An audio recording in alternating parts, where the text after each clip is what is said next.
अस्सलामुअलैकुम, कैसे हैं आप सब लोग। होपफुली आप सब ठीक होंगे। अल्हम्दुलिल्लाह मैं भी बिल्कुल ठीक हूँ। हाँ, लास्ट कुछ दिनों से बीमार थी, मतलब तबीयत बहुत अजीब सी थी, कुछ भी करने का दिल नहीं चाह रहा था। नाउ अब मैं बहुत ठीक हूँ और रेगुलर व्लॉग लेकर फिर से आने के लिए तैयार हूँ। सो आज के व्लॉग में मैं आप लोग से शेयर कर रही हूँ अपनी डेली रूटीन, क्योंकि मैंने मशीन लगाई थी और कपड़े धोए थे।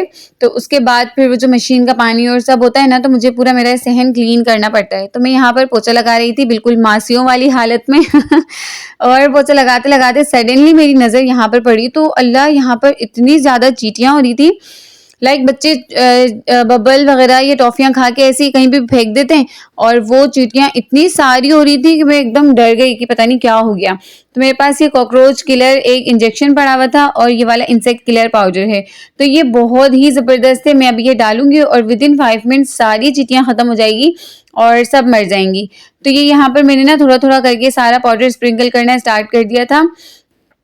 और एकदम कभी ऐसी सिचुएशन हो जाए ना, तो डर लग जाते हैं। छोटे-छोटे बच्चे और चींटियाँ वगैरह तो कितना बुरा काटती हैं। तो मैंने यहाँ पर फ़ौरन से अपना पोछा वगैरह छोड़ा। पहले मैंने यहाँ पर ये सारा पाउडर डाल दिया ताकि विदिन 5 मिनट ये चींटियाँ सारी मर जाएँ। और कुछ लोग इसे कीड़ियाँ भी कहते हैं। पाउडर डालने की थोड़ी ही देर बाद ये सारी अधमरी होने लग गई थी और फिर थोड़ी ही देर में ये सब मर गई। तो जब तक वो मरती, उससे पहले मैं आपको दिखा रही थी कि मैं यहाँ पर रखती हूँ वॉशिंग मशीन। जब मुझे मशीन लगानी होती है तो मैं यहाँ पर इसे रखकर, और ऊपर ही स्विच है तो वहाँ से इसको मैं ऑन कर देती हूँ। बारिश जैसा मौसम हो रहा है तो मैं दुआएं करी थी अल्लाह ताला से, अल्लाह ताला मेरे कपड़े सारे सूख जाएं, फिर जाके बारिश होती है। सुखाने वाले कपड़े यहाँ पर पड़े हुए हैं और ये सारे रग्स वगैरह मैंने उठा के ऊपर रख दिए थे। और जितनी देर में मैंने पीछे जाके रिकॉर्ड क्लिप किया और क्लिप रिकॉर्ड किया, यहाँ पर सारी चींटियाँ ख़त्म हो गई। और मैं आपको क्लोज से दिखाती हूँ कि ये देखें, सब के सब मर गई हैं। और ये पाउडर यहीं पड़ा रहेगा तो कोई प्रॉब्लम नहीं होगी, दोबारा भी चींटियाँ नहीं आएगी। तो रिकमेंडेड है। और अगर आपके घर में ऐसा कोई इशू है तो आप लाजमी लाकर ये पाउडर रखें। सो बिल्कुल मंथ का लास्ट चल रहा है और चल रहा था जिस वक्त मैंने वीडियो, तकरीबन 4-5 दिन पहले की ये वीडियो है। तो घर में कुछ भी नहीं था, बस 3 आलू पड़े हुए थे। मैंने वही 3 आलू को बॉईल करने के लिए रख दिया था, क्योंकि ज़ेब कोई भी सामान मुझे संडे को ही दिलाते हैं।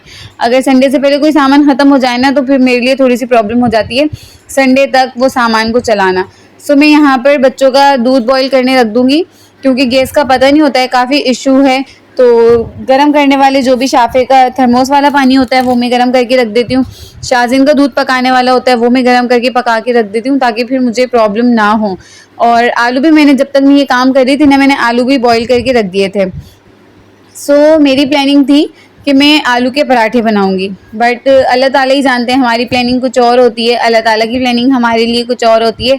सो बिल्कुल बेसिक से मैंने बिल्कुल सिंपल से मसाले रखे। मेरा कोई मूड नहीं था कि मैं बहुत एक्स्ट्रा चीज़ें डालूं या कुछ भी करूं। और मैंने एक वीडियो में देखा था कि मैं तो नॉर्मली आलू के पराठे, दो जो होती है ना रोटियां, मतलब एक रोटी बनाई, फिर उस पर आलू स्प्रिंकल कर दिए, फिर दूसरी रोटी उसके ऊपर रख दी।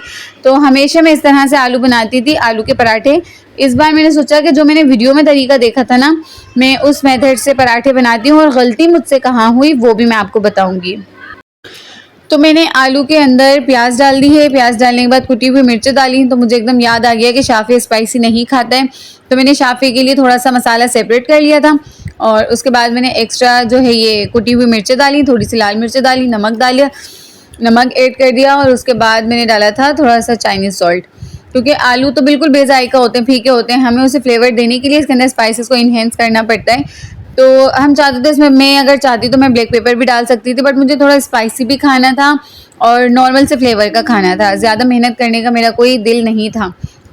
तो यहाँ पर मैंने आलू का मसाला बिल्कुल अच्छे से मिक्स कर लिया। उसके बाद चेक किया, मुझे थोड़ा सा सॉल्ट कम लगा, मैंने और सॉल्ट ऐड कर दिया। और जो शाफ़े के लिए मैंने साइड पर किया था उसमें मैंने थोड़ा सा जो है वो मेयोनीज़ ऐड कर दिया, ताकि शाफ़े जो है वो अच्छे और मज़े से खा लेगा। अभी तक भी मेरी यही प्लानिंग थी कि मैं आलू का पराठा ही बनाऊंगी। आगे जाकर क्या हुआ वो देखते हैं। बनाया मैंने आलू का ही पराठा था, लेकिन मुझसे गलती ये हो गई कि मैंने जो रोटी बेली थी ना, मुझे उस रोटी को कम बेलना चाहिए था, मतलब उसको थिक रखना चाहिए था और फिर उसको बेलना चाहिए था आलू की मैंने जो स्टफिंग अंदर फिल करके। और यहीं पर ही जब तक मैं ये आलू वाला काम करी थी, दूध भी बॉईल हो गया था और मैंने दूध को बॉईल करके साइड पे कर दिया था। आटा मेरे पास सुबह नाश्ते का गूंदा हुआ था, तो फिर मैंने आटा भी फ्रिज से निकाल के रख दिया था ताकि वो थोड़ा सा लूज़ हो जाए तो पराठा अच्छा बन जाए। अब मैं जो है यहाँ पर स्लिप को क्लीन कर रही हूँ और आलू का बैटर भी मेरे पास रेडी है। और अब देखते हैं गलती क्या हुई, फिर क्या बना, मैंने खाना वेस्ट कर दिया या मैंने उसी को ही खाया। तो देखिएगा और फिर वीडियो कैसी लगी मुझे ज़रूर बताइएगा। मैंने यहाँ पर एक पेड़ा बड़ा वाला बना लिया और एक पेड़ा छोटा बनाया। मैंने कहा 2 पराठे हैं, मैं और शाज़िन शाफ़े हैं हम तीनों, तो शाज़िन का जो पराठा खाने का दिल करेगा, मुझे शाफ़े को तो था कि शाफ़े अपना ही पराठा खाएगा। हो सकता है शाज़िन या तो स्पाइसी वाला खा ले या नॉन स्पाइसी वाला खा ले, जो भी खाएगा तो मीन्स कि हम तीनों मिलकर ये पराठा खा लेंगे। अब मैंने यहाँ पर रोटी को बेलना स्टार्ट किया और बताया ना जैसे मैंने आपको कि मुझे रोटी को कम बेलना चाहिए था, मैंने रोटी को बहुत ज़्यादा बड़ा कर दिया।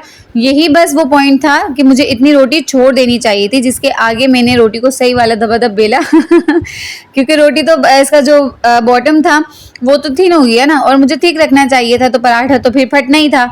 ये देखिए मैंने अच्छी खासी बड़ी रोटी बनाई। और कहते ना कोई भी काम हम बेजारी में करें तो वो ऐसे ही हो रहा होता है, कोई भी काम हम दिल से करें तो वो बहुत अच्छा हो रहा होता है। इस वक्त मैं जो ये काम कर रही थी ना वो मैं बेजारियत में कर रही थी, क्योंकि मैं थकी हुई थी, कपड़े धोए थे, तबीयत ठीक नहीं थी, फिर बच्चों को भूख लग रही थी, वो बच्चे मम्मा भूख लग रही है, मम्मा भूख लग रही है। तो बस ये मैंने हबड़ दबड़ में जल्दबाजी की और इस तरह से मैंने पराठा बना के स्टफिंग में अच्छा खासी जो साइड की कच्ची रोटी थी ना वो मैंने ऊपर बेल दी। और अब देखें जैसे ही मैंने पराठा बेला, मैं 2 मिनट के लिए बिल्कुल स्टॉप हो गई कि अब क्या कर सकती हूँ, मैं ज़ाया तो नहीं करूँगी इसे, और किस तरह से मैं इसको खाने लायक बना सकती हूँ। फिर मैंने उसको हाथ से प्रेस किया, जो साइड मोटे मोटे थे मैंने उनको प्रेस कर करके थिन किया ताकि मैं इसे खा सकूं। और बहुत ही दिमाग लगाने के बाद कि मैं कहा नहीं मैं इसे वेस्ट नहीं कर सकती हूँ, रिस्क है ये, खाऊंगी। इतना भी बुरा नहीं फटा है, जितना फटा है मैं उसको जो है ना वो आगे पीछे करके कवर कर लूँगी। तो मैंने यहाँ पे तवे को गर्म रखा और मैंने पराठे को जैसे तैसे करके हाथ में उठाया और मैंने तवे पे डाल दिया। अब बस मैं इसे फ्राई करूँगी। और एक और मुझसे मिस्टेक हो गई, फ्राई करने में मुझसे तेल इतना ज़्यादा डल गया दिन ही मेरा मतलब ख़राब था, कुछ करने का दिल नहीं था, ज़बरदस्ती कर रही थी, तो मुझसे ये सारे काम उल्टे उल्टे हुए जा रहे थे। पराठा पलट रही हूँ, पराठा टूट रहा था, सीधा कर रही हूँ तो वहाँ से टूट रहा था। खैर पराठा बन गया, मैंने खा लिया, बच्चों को भी खिला दिया। फिर मैंने इस पराठे के बाद दूसरे पराठे का रिस्क नहीं लिया। जो मैंने दूसरा पेड़ा बनाया था ना शाफे वाला, वो मैंने सादा पराठा बना लिया, क्योंकि बच्चे तो ये खाने वाले थे नहीं, तो मैंने कहा बच्चे सादा पराठा शौक से खा लेंगे। और ये मैंने अपना पराठा रेडी कर देंगे, इतना भी बुरा नहीं है, हाँ ठीक है फट गया है, बट रिस्क था और रिस्क तो किसी सूरत भी हम वेस्ट नहीं कर सकते। तो मैंने एक सादा पराठा बनाया और बच्चों को जो शाफे वाली स्टफिंग थी उससे मैंने खिला दी, और मैंने अपना पराठा जो था वो मैंने स्पाइसी वाली फीलिंग से खा लिया। उसके बाद मैंने कोई भी काम नहीं किया। अब ये रात का क्लिप तो आप ये देख लीजिए। और मुझे नींद आने वाली नहीं है, तो जो फालतू की चीज़ें हैं ना वो मैं यहाँ से हटा दूँ। लाइक आपको इतने सारे परफ्यूम दिख रहे होंगे, बट लिटरली ये किसी एक परफ्यूम में भी ना ज़्यादा कोई ये जो परफ्यूम है वो है नहीं, सभी काफ़ी सारे ख़त्म हुए हैं। बट ये वाला जो परफ्यूम है ये मेरा मोस्ट फेवरेट परफ्यूम है। और ऐसे मेरे घर में वैसे like gents and ladies perfume वाली कोई कहानी नहीं है बस मुझे डिलीशिया इसकी ऐसी स्पेसिफिक स्मेल है कि वो जेंट्स पे अच्छी नहीं लगती है, तो ये जस्ट मेरा है, बाकी सब कुछ मेरा और ज़ेब का है। ये वाला परफ्यूम अगर आप कभी सोच रहे हैं ना किसी परफ्यूम में इन्वेस्ट करने का, तो आप इस परफ्यूम पे ज़रूर इन्वेस्ट करें। बहुत कमाल की चीज़ है, बहुत ही ज़बरदस्त है। ये भी ख़त्म हो चुका है, बट इसकी बोतल इतनी प्यारी है ना कि मेरी इसको फेंकने का दिल नहीं करता है।